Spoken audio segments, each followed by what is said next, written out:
पंजाब के मोगा में दो निजी स्कूलों को आज बम से उड़ाने की धमकी मिलने के बाद हड़कंप मच गया। डीएन मॉडल स्कूल, कोट ई शेखा और कैम्ब्रिज स्कूल को सुबह 8:30 बजे एक ईमेल के माध्यम से बम की धमकी मिली। धमकी मिलते ही पुलिस प्रशासन तुरंत हरकत में आया और दोनों स्कूलों में पहुंचकर सुरक्षा के मद्देनजर स्कूल को खाली करवा दिया।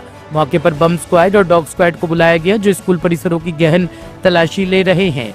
मोगा में 20 दिन बाद आज ही स्कूल खुले थे और बड़ी संख्या में बच्चे स्कूल पहुंचे थे। अचानक मिली धमकी के बाद बच्चों के अभिभावकों को तुरंत सूचित किया गया और सभी बच्चों को सुरक्षित रूप से घर भेज दिया गया। फिलहाल पुलिस पूरे मामले की गंभीरता से जांच कर रही है। किसी भी प्रकार की संदिग्ध वस्तु की अभी तक पुष्टि नहीं हुई है। पुलिस की तलाश जारी है। ਇਹਦੇ ਵਿੱਚ ਜਿਹੜਾ ਪ੍ਰਿੰਸੀਪਲ ਮੈਡਮ ਨੇ ਸਾਨੂੰ ਅੱਜ ਜਿਹੜਾ ਮੈਸੇਜ ਲਾਇਆ ਸੀ ਤੇ ਵੀ ਇਹਨਾਂ ਦੇ ਜਿਹੜਾ ਸਕੂਲ ਹੈ ਡੀਐਨ ਮਾਡਲ ਸਕੂਲ, ਇੱਥੇ ਇਹਨਾਂ ਨੂੰ ਕੋਈ ਮੇਲ ਆਈ ਹੈ, ਥ੍ਰੈਟ ਮੇਲ ਆਈ ਹੈ, ਜਿਹਦੇ ਵਿੱਚ ਅਸੀਂ ਇੱਥੇ ਮੌਕੇ ਤੇ ਆ ਕੇ ਜਿਹੜਾ ਅਸੀਂ ਚੈਕਿੰਗ ਕਰਾ ਰਹੇ ਹਾਂ। ਇਹਦੇ ਵਿੱਚ ਅਜੇ ਤਾਈਂ ਤਾਂ ਨਹੀਂ ਸਾਨੂੰ ਕੋਈ ਮੈਸੇਜ ਮਿਲਿਆ ਹੋਰ ਜਿਹੜਾ ਸਿਟੀ ਮੋਗੇ ਦਾ ਤੇ ਕੋਟ ਇਸੇਗਾ ਦਾ ਇੱਕ ਸਕੂਲ ਦਾ ਜਿਹੜਾ ਕਹਿ ਰਹੇ ਆ ਉਹ ਵੀ ਕਰ ਰਹੇ ਆ ਪਤਾ। ਦੇਖੋ ਇਹ ਅਜੇ ਇਨਵੈਸਟੀਗੇਸ਼ਨ ਦਾ ਪਾਰਟ ਜੀ, ਇਹਦੇ ਬਾਰੇ ਅਸੀਂ ਨਹੀਂ ਸਕੂਲ ਜਿਹੜਾ ਬੱਚੇ ਜਾ ਚੁੱਕੇ ਆ।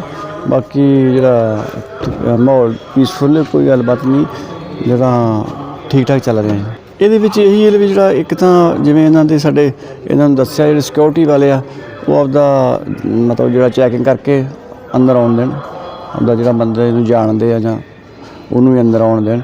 ਜੇ ਕੋਈ ਇਹਨਾਂ ਨੂੰ ਕੋਈ ਸ਼ੱਕੀ ਬੰਦਾ ਲੱਗਦਾ ਤਾਂ ਸਾਨੂੰ ਧਿਆਨ ਦੇ ਵਿੱਚ ਲਿਆਂਦਾ ਜਾਵੇ। ਤੇ ਦੂਸਰਾ ਇਹ ਜਿਹੜਾ ਸਾਡਾ ਜਿਹੜਾ ਜੇ ਕੋਈ ਇਸ ਤਰ੍ਹਾਂ ਮੇਲ ਵਗੈਰਾ ਆਉਂਦੀ ਤਾਂ ਸਾਨੂੰ ਜਿਹੜਾ ਜਲਦੀ ਨਾਲ ਦੀ ਨਾਲ ਧਿਆਨ ਵਿੱਚ ਲਿਆਂਦਾ ਜਾਵੇ ਜਾਂ ਜਿਹੜੇ ਅਸੀਂ ਜਿਹੜੇ ਜ਼ਰੂਰੀ ਸਟੈਪ ਜਿਹੜੇ ਉਹ ਅਸੀਂ ਲੈ ਸਕੀਏ। राजधानी के बीबीआईपी इलाके लुटियंस जोन में बुधवार सुबह उस समय तनाव फैल गया जब वरिष्ठ बीजेपी नेता रविशंकर प्रसाद की आवाज से धुएं का गुबार उठता देखा गया। सुबह करीब 8 बजे लगी इस आग की सूचना मिलते ही राहत एवं बचाव कार्य शुरू कर दिया गया। दिल्ली के हाई प्रोफाइल इलाके 21 मदर टेरेसा क्रिसेंट रोड पर स्थित बीजेपी के वरिष्ठ नेता और पूर्व केंद्रीय मंत्री रविशंकर प्रसाद का सरकारी निवास बुधवार की सुबह एक हादसे का गवाह बना। प्राप्त जानकारी के अनुसार सुबह करीब 8:05 पर घर के एक कमरे में आग की लपटें उठती देखी गई। शुरुआती जांच में पाया गया कि आग कमरे में रखे एक बेड में लगी थी, जिसने देखते ही देखते विकराल रूप धारण कर लिया।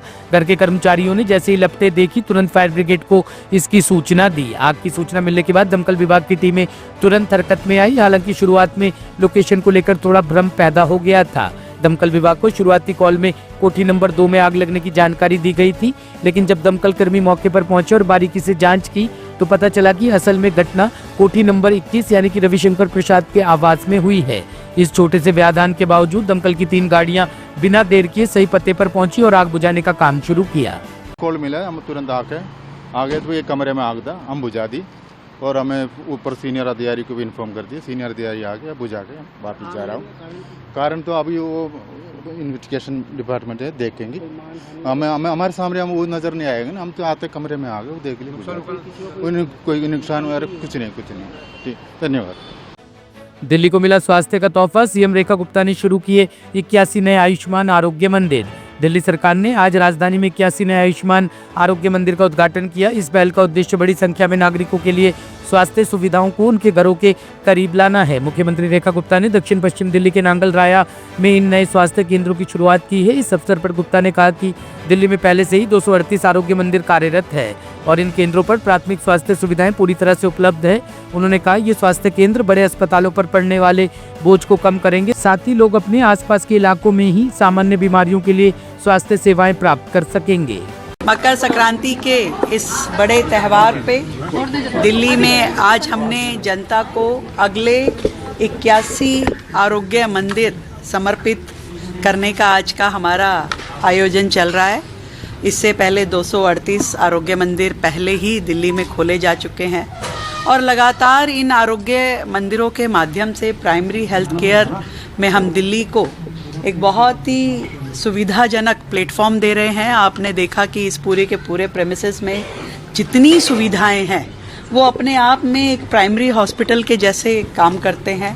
इससे ना केवल बड़े अस्पतालों पे दबाव कम होगा, बल्कि अपनी रोज़मर्रा की जो तकलीफ़ें हैं, बीमारी है, ज़रूरतें हैं, उनको इन आरोग्य मंदिरों के माध्यम से हम उनको टैकल कर पाएंगे और लोगों को ना दूर जाना पड़ेगा, पास में ही बेहतर हेल्थ केयर उनको मिल पाएगी। आप देख रहे हैं कि यहाँ पे 80 के करीब तो टेस्टिंग्स हैं जो कोई भी पेशेंट ले सकता है। डे केयर यहाँ पर है, जच्चा बच्चा के लिए सारी सुविधाएं हैं, वैक्सीनेशंस हैं, हर तरह की केयर यहाँ पर है। दवाइयों का एक बड़ा स्टॉक है, डॉक्टर है, नर्सिस हैं, आयाज हैं, हर तरह की सुविधाओं से ये हमारे एक तरीके से प्राइमरी हॉस्पिटल हैं और जनता के हित के लिए हैं। और संक्रांति के अवसर पे इस नए लॉट को हमें देना बहुत ही अच्छा लग रहा है। हमारा कुल मिला के टारगेट तो 1100 आरोग्य मंदिरों का है और लगातार उस दिशा में काम करने की हर महीने हम दिल्ली की जनता को आगे की श्रेणी में हम आरोग्य मंदिर दे पाए। ब्यूरो रिपोर्ट, टीम तफ्तीश न्यूज।